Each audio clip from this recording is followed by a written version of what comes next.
वालेकुम dear students, मैं हूं साकिब फरीद, आपका physics instructor from Zaryab academy. आज हम डिस्कस करेंगे first year physics chapter number 2 और टॉपिक है आज रेक्टेंगुलर और कार्टेशियन कोऑर्डिनेट सिस्टम।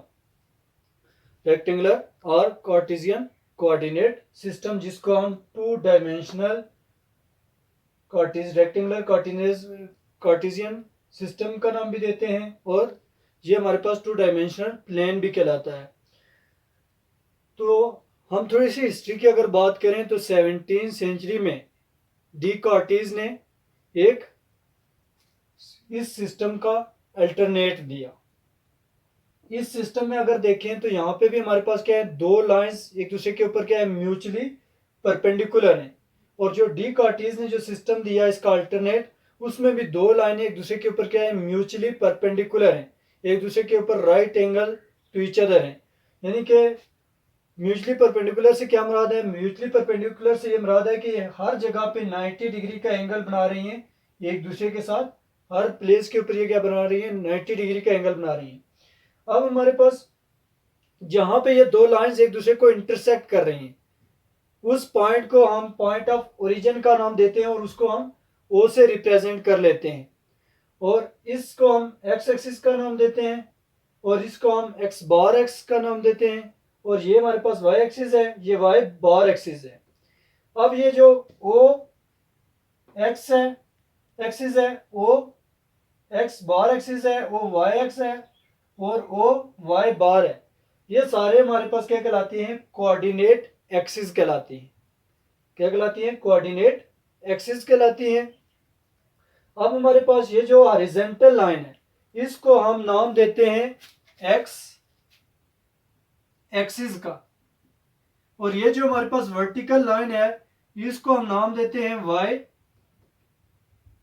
एक्सिस का नाम देते हैं।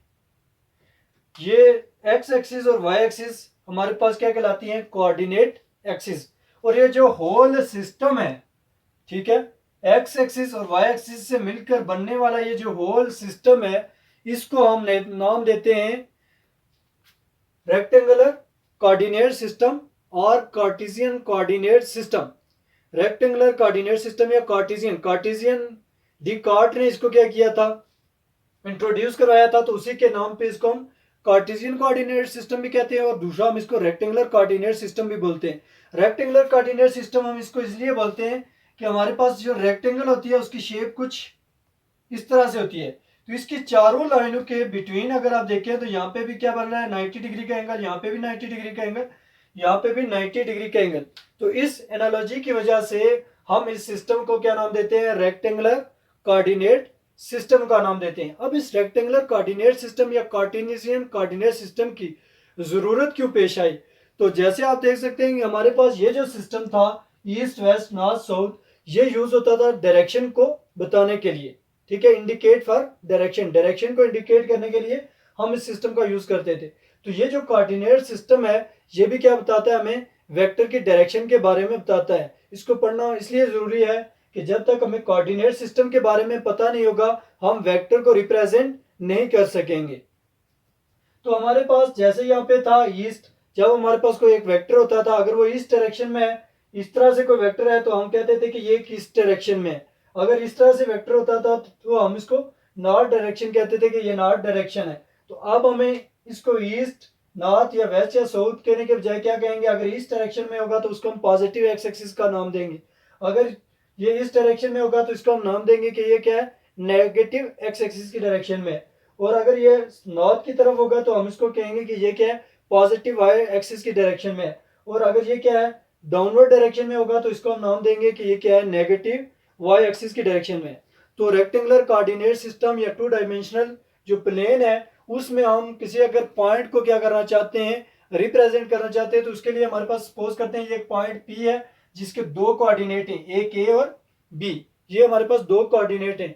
तो अगर इस पॉइंट को हम ओरिजिन से क्या कर लेते हैं, स्टार्ट करते हैं और यहाँ पे जाते हैं, और इस पॉइंट को, ये जो हमारे पास वेक्टर आया है, इसको हम नाम दे देते हैं कि ये हमारे पास क्या है, डिस्प्लेसमेंट वेक्टर डी है।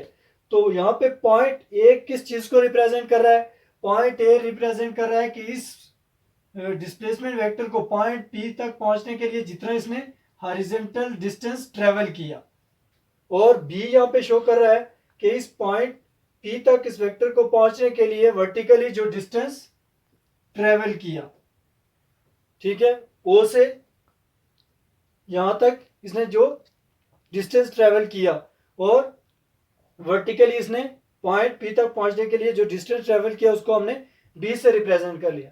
अब ये जो वेक्टर है, अगर प्लेन के अंदर हम वेक्टर की डायरेक्शन बताना चाहते हैं तो वो कैसे बताएंगे? तो वेक्टर की डायरेक्शन बताने के लिए प्लेन में हमने ये लिखा हुआ है, direction by angle theta from positive x axis in anti clock wise direction. कि जब भी हमने क्या करना है, वेक्टर की डायमेंशनल प्लेन के अंदर कैसे बताएंगे, तो उसके लिए हमने कहा था कि डायरेक्शन बताने के लिए हम क्या यूज करेंगे, एंगल थीटा का यूज करेंगे, जो हमारे पास कंस्ट्रक्ट होगा कैसे, पॉजिटिव एक्स एक्सिस से डिस्प्लेसमेंट वेक्टर तक का जो हमारे पास एंगल होगा वो हमें इस डिस्प्लेसमेंट वेक्टर की डायरेक्शन के बारे में बताएगा। तो अगर ये कहा जाए स्टूडेंट से कि ये हमारे पास जो डिस्प्लेसमेंट वेक्टर है इस वक्त ये कहाँ पे है, तो इसकी डायरेक्शन क्या होगी, तो स्टूडेंट्स आंसर करते हैं कि ये हमारे पास एक्स वाई के बिटवीन में है। तो एक्स वाई के बिटवीन में तो कई वेक्टर्स हो सकते हैं, तो ये कोई डिसेंट आंसर नहीं है, ठीक है। तो अगर ये हमारे पास ये वेक्टर इस तरह से होता डिस्प्लेसमेंट वेक्टर, तो हम कहते हैं कि ये पॉजिटिव एक्स डायरेक्शन में। अगर ये डिस्प्लेसमेंट वेक्टर इस तरह से होता हमारे पास, तो हम कहते हैं कि ये पॉजिटिव वाई डायरेक्शन में लाई कर रहे हैं। लेकिन ये यहाँ पे तो हमारे पास एक्स और वाई के कहीं बिटवीन में है, तो इसकी डायरेक्शन हम कैसे बताएंगे, एक एंगल थीटा हम क्या करेंगे, कंस्ट्रक्ट करेंगे पॉजिटिव एक्स एक्सिस से। ये हमने पॉजिटिव एक्स एक्सिस से एंटी क्लॉकवाइज डायरेक्शन में क्या किया, एंगल थीटा कंस्ट्रक्ट किया, और ये हमारे पास क्या करेगा, डायरेक्शन को इंडिकेट करेगा for that displacement vector D के लिए। तो अब हम ये जो एंगल थीटा है इसकी वैल्यू को कैसे मेजर करेंगे, तो इसकी वैल्यू को मेजर करने के लिए हम क्या यूज कर सकते हैं, प्रोटेक्टर की हेल्प ले सकते हैं, और प्रोटेक्टर की हेल्प से हम इसकी वैल्यू को कैलकुलेट कर लेंगे। तो अगर हम सपोज करते हैं कि हमारा वेक्टर इस तरह से है, तो ये हमारे पास इस वक्त इसकी क्या डायरेक्शन होगी, तो इस वक्त इसकी डायरेक्शन 0 डिग्री होगी। जबकि हमारे पास वेक्टर अगर इस तरह से है तो हम कहेंगे कि ये अप्रोक्सीमेटली 45 डिग्री है इसकी डायरेक्शन। अगर हमारे पास वेक्टर इस तरह से हो तो हम कहेंगे कि ये जो हमारे पास वेक्टर है इसकी जो डायरेक्शन है 90 डिग्री है। अगर ये वेक्टर हमारे पास कहीं इस तरह से लाई कर रहा हो तो हम कहेंगे कि ये जो वेक्टर है इस वक्त इसकी जो डायरेक्शन है अप्रोक्सीमेटली 130 डिग्री है।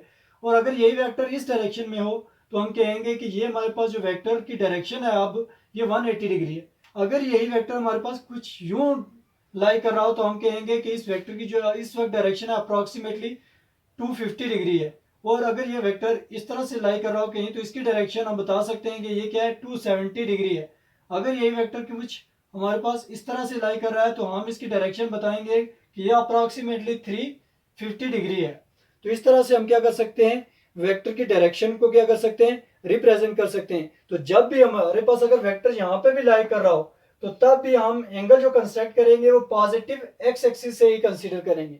तो स्टूडेंट क्वेश्चन करते हैं कि हम पॉजिटिव एक्स एक्सिस से क्यों एंगल को कंस्ट्रक्ट करते हैं। तो पॉजिटिव, जैसे मेरा नाम साकिब फरीद है ऐसे ही आपका कुछ और नाम है, तो नाम रखने से पहले आप अपना कुछ भी नाम रख सकते हैं। इसी तरह रूल बनाने से पहले आप कोई भी रूल बना सकते हैं। तो ये एक रूल है जिसको तमाम के तमाम स्टूडेंट्स, तमाम के तमाम लोग क्या करते हैं, फॉलो करते हैं, और इस तरह से हर एक को इजीली समझ भी आती है। तो ये हमारे पास एक रूल है कि हमने क्या करना है, इसी को फॉलो करना है, और हमेशा क्या करना है, जो एंगल कंस्ट्रक्ट करना है वो पॉजिटिव एक्स एक्सिस से एंटी क्लॉकवाइज डायरेक्शन में लेना है, ठीक है। अब हमारे पास है जी एक 3 डायमेंशनल कोऑर्डिनेट सिस्टम जिसको हम स्पेस का भी नाम देते हैं। तो इसमें हमारे पास क्या है, पहले हमारे पास 2 डायमेंशनल में क्या थी, प्लेन में 2 लाइनें थी जो एक दूसरे के ऊपर परपेंडिकुलर थी। अब उन 2 लाइनों के ऊपर एक तीसरी लाइन है परपेंडिकुलर जो हमारे पास क्या कहलाएगी, जी एक्सिस। पहले हमारे पास एक एक्स एक्सिस थी, एक वाई एक्सिस थी, अब एक जी एक्सिस है। इन तीनों एक्सिस को हम नाम देते हैं कोऑर्डिनेट एक्सिस का। तो ये तीनों एक दूसरे के ऊपर म्यूचुअली परपेंडिकुलर है। ये भी एक दूसरे के साथ यहाँ पे भी 90 डिग्री का एंगल बन रहा है, यहाँ पे भी 90 डिग्री का एंगल बन रहा है, और यहाँ पे भी क्या बन रहा है, 90 डिग्री का एंगल बन रहा है। तो अब हमारे पास ये 3 डायमेंशनल एक कोऑर्डिनेट सिस्टम है। 3 डायमेंशनल कोऑर्डिनेट सिस्टम के अंदर हम कैसे रिप्रेजेंट करते हैं किसी वेक्टर की डायरेक्शन को कैसे बताते हैं, तो उसके लिए हम देखते हैं कि हमारे पास जो 3 डायमेंशनल कोऑर्डिनेट सिस्टम होता है उसमें जो कोऑर्डिनेट्स होते हैं वो 3 होते हैं, ए बी सी। जैसे यहाँ पे हमारे पास 3 कोऑर्डिनेट्स हैं इसके, तो ए से हमारा यहाँ पे क्या है कि हम अगर एक वेक्टर ड्रा कर लेते हैं, ये हमारे पास क्या है 3 कोऑर्डिनेट, जहाँ पे हमारे पास तीनों वेक्टर एक दूसरे के साथ इंटरसेक्ट करते हैं, वो हमारे पास कहलाता है पॉइंट ऑफ ओरिजिन।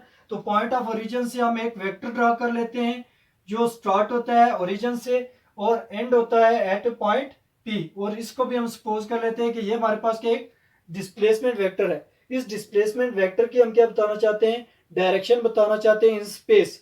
तो हमारे पास यहाँ पे ए से मुराद है कि इस डिस्प्लेसमेंट वेक्टर ने पॉइंट पी तक पहुंचने के लिए एक्स एक्सिस के अलॉन्ग जो डिस्टेंस ट्रेवल किया। बी से यहाँ पे मुराद है कि हमारे पास डिस्प्लेसमेंट वेक्टर ने पॉइंट ओरिजिन से पी तक पहुंचने के लिए वाई एक्सिस के अलॉन्ग जितना डिस्टेंस ट्रेवल किया। और सी से यहाँ पे मुराद है कि इस डिस्प्लेसमेंट वेक्टर ने पॉइंट ऑफ ओरिजिन से पॉइंट ऑफ पी तक पहुंचने के लिए जी एक्सिस के अलॉन्ग जितना डिस्टेंस ट्रेवल किया।